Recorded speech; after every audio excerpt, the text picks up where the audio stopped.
He walked into the room and said nothing. Still, everyone felt it. No words, no noise, just presence.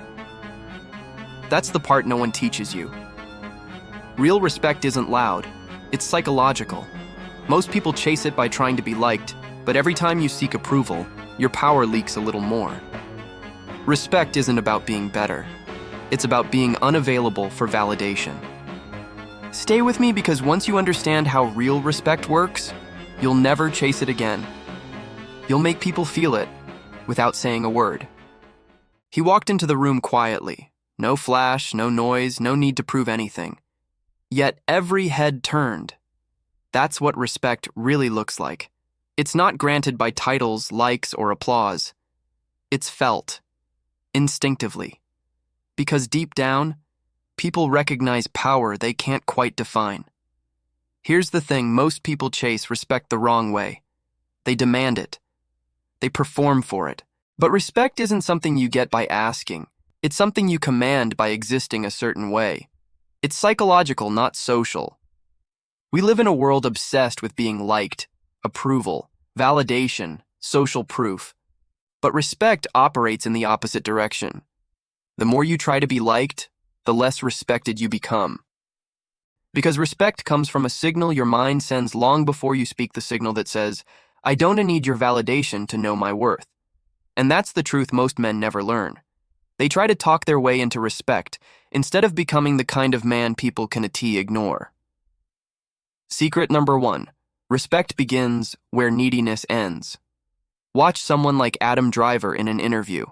He doesn't rush to fill silences. He doesn't try to charm the host. He just sits there, calm, grounded, unshaken. You can feel it. His value doesn't depend on external validation. That's the psychology of respect in motion. Humans subconsciously measure each other by one thing: who needs who more. The person who needs less controls the interaction. The one who's comfortable in silence, in not being liked, in not over-explaining commands the frame. People can sense when your energy is self-sufficient. It triggers the same response we have to strength, a mix of curiosity and caution. Because what they're really feeling is psychological independence.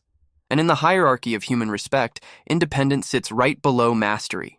Here's what this means in practice. If you walk into a room trying to be accepted, you're negotiating your value. But if you walk in already knowing who you are, your presence negotiates for you.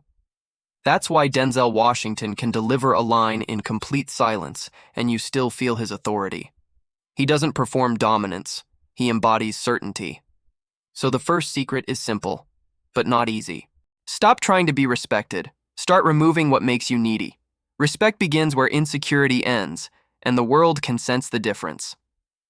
Secret number 2. Consistency is louder than confidence. People mistake confidence for volume, but real confidence is repetition. It's consistency over time. Think of Giannis Antetokounmpo. No scandals, no showmanship, just daily work, year after year. He doesn't have to say he's great. Everyone just knows.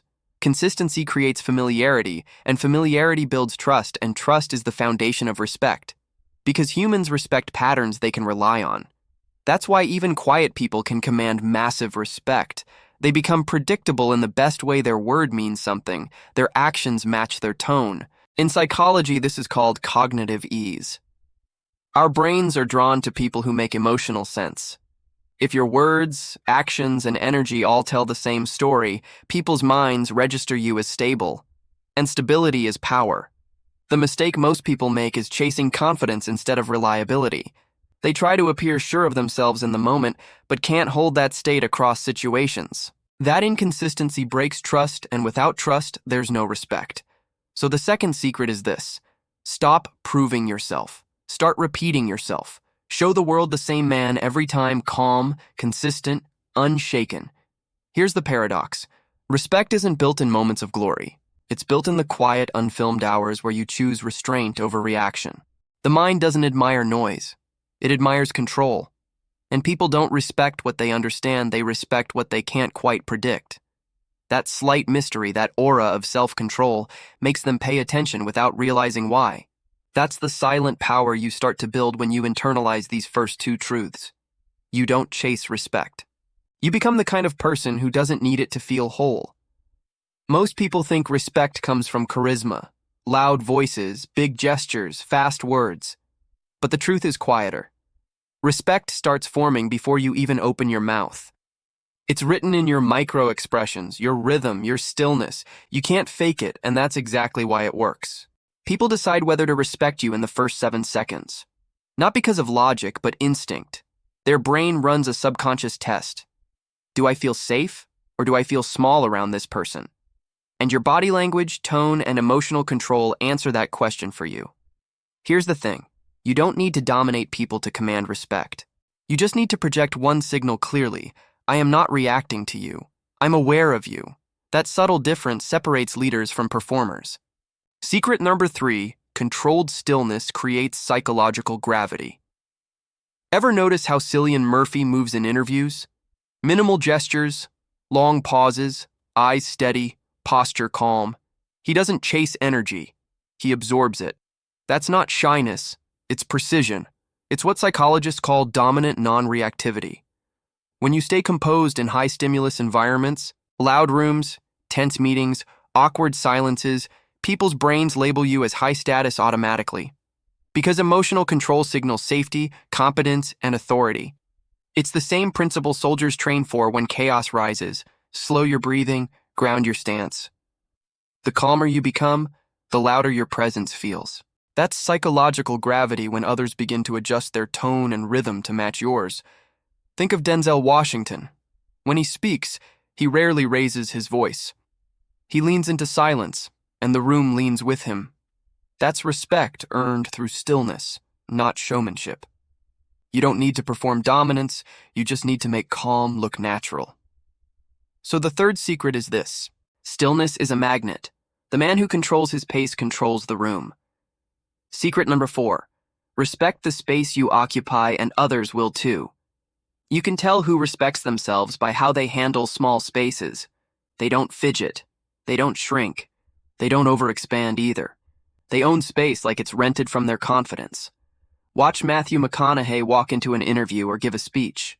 He doesn't announce himself, yet the air changes. His movements have rhythm, not randomness. That rhythm tells the brain, this person is comfortable existing. Owning your space isn't about ego, it's about alignment. Your body and your mind are saying the same thing. I belong here. When that message sinks, people feel it and mirror it. This is the same psychology behind stage presence and leadership.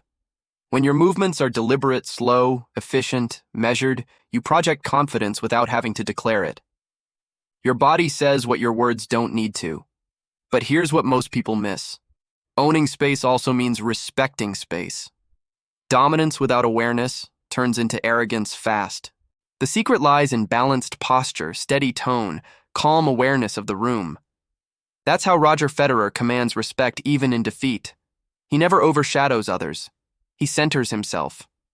It's why he's loved even by rivals, respect built through grace. So the fourth secret is this. The more comfortable you are in your skin, the more space the world gives you. Now let's pause here for a moment. Because what you've learned so far, stillness and space, they were not just body language tricks. They're internal habits. You can't posture your way into this. You have to believe your presence has weight, and belief comes from discipline, the quiet kind. The kind that doesn't post, doesn't prove, doesn't need to show progress every week. That inner silence starts shaping the outer one. People feel it. And in a world addicted to noise, your calm becomes unforgettable. Imagine a leader like Tim Cook in a high-pressure meeting. He rarely raises his tone, but when he speaks, everyone listens. Because his calm is consistent, it's not situational. That's the difference between those who seek control and those who are control. Respect is not something you demand from others. It is what people give when your energy tells them you don't need it to function. That's the paradox. So keep this in mind. When the world rushes to speak, you slow down. When others react, you respond. When they fill space, you own it. That's the invisible aura of respected people. They move like time bends for them, not because they're superior, but because they're centered. There's a strange truth about power. The harder you try to show it, the faster it slips away. Respect isn't about dominance. It's about alignment. People follow those whose direction feels inevitable. They sense it. This person knows who they are, where they're going, and nothing can shake that.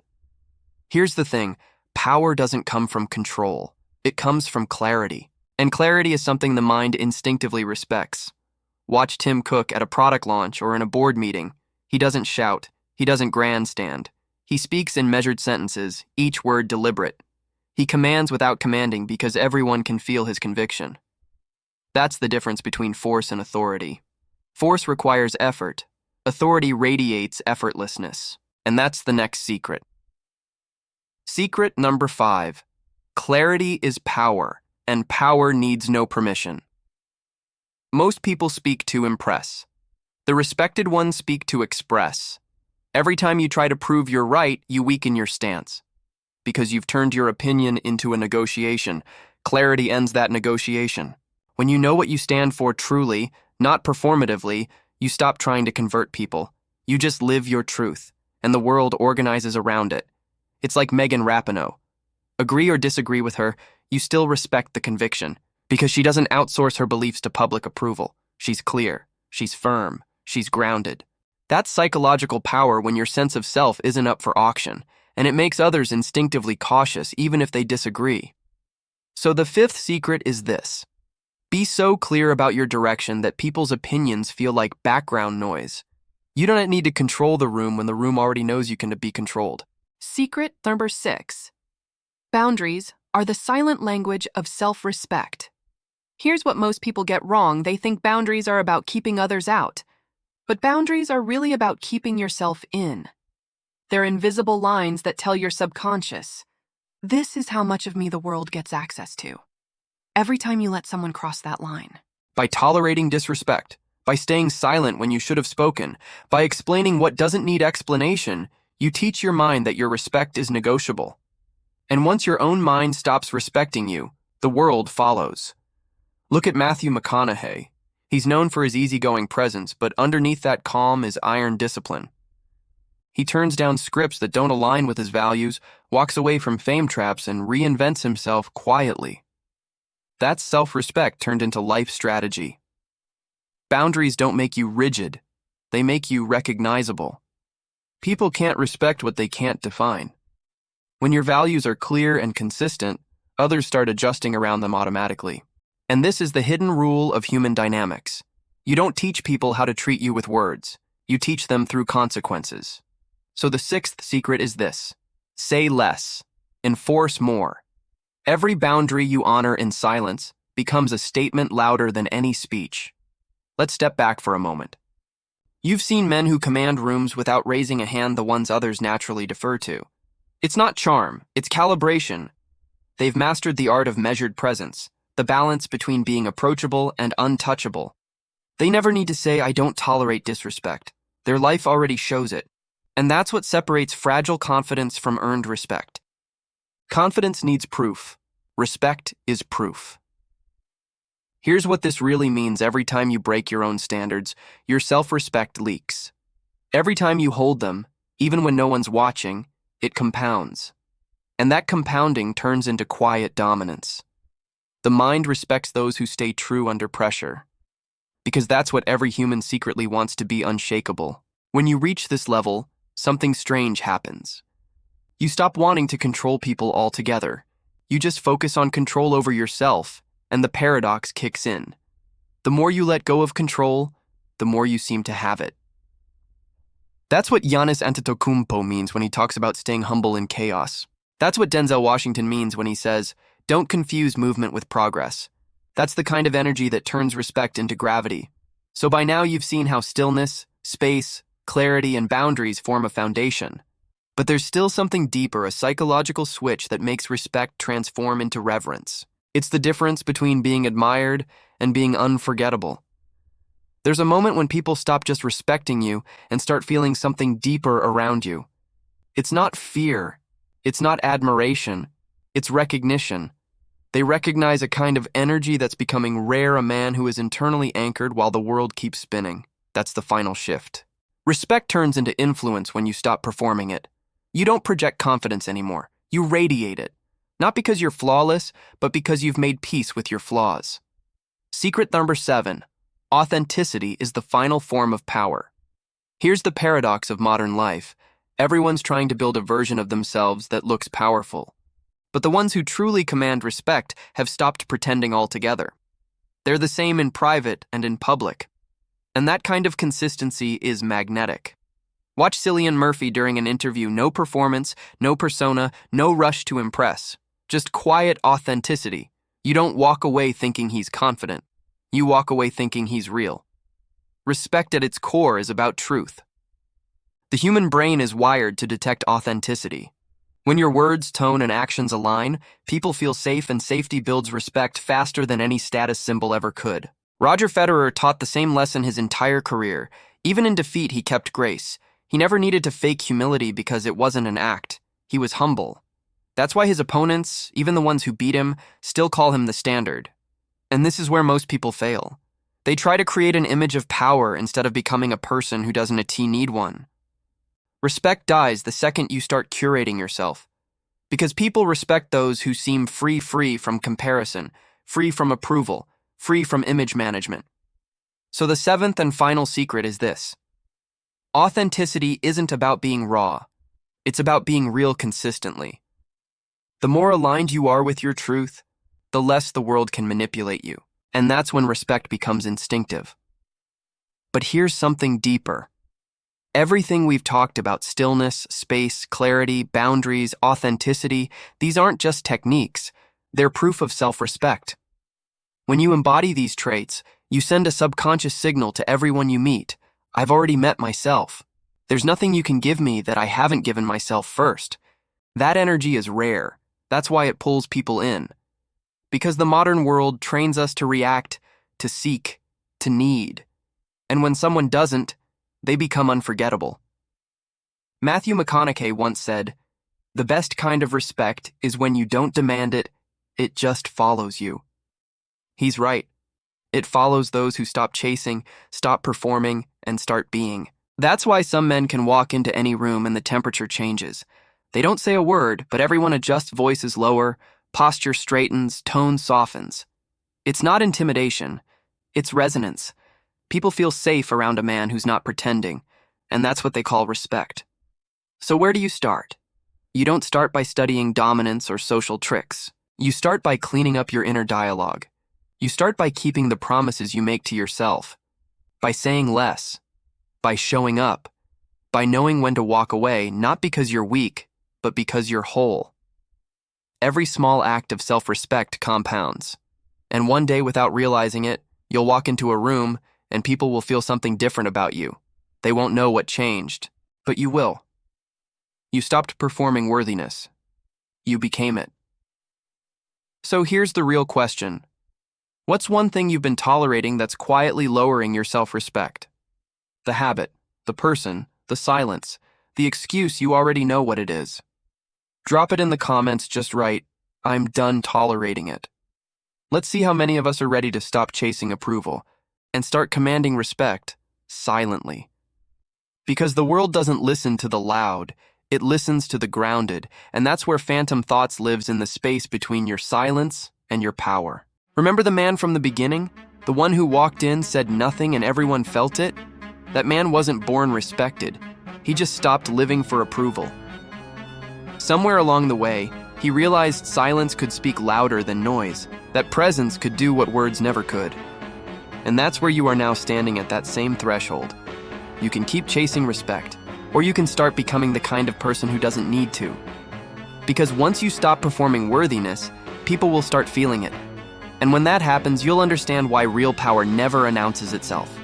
If this hits something inside you, subscribe, stay close, because this is where men stop pretending and start becoming.